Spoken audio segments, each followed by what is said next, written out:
Hi, I'm Christy York. When I discovered basketry, I took a deep dive into learning as much as I could.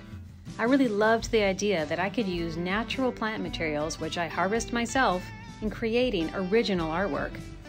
I've come a long way from making my very first basket out of blackberry bark and daylily leaves, and I've finally reached a point where I can now sketch out an idea and execute it in materials that I've harvested myself. My direction for the past 5 years or so has been to create more fine art pieces, but I also just love to play with materials.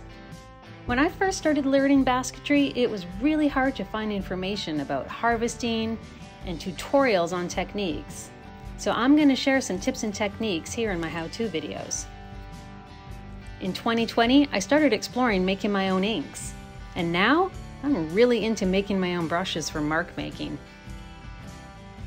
What'll I get into next? Who knows? But if you subscribe, you'll probably find out. So subscribe here on YouTube for my videos, or head on over to my website and sign up for my Field Notes newsletter.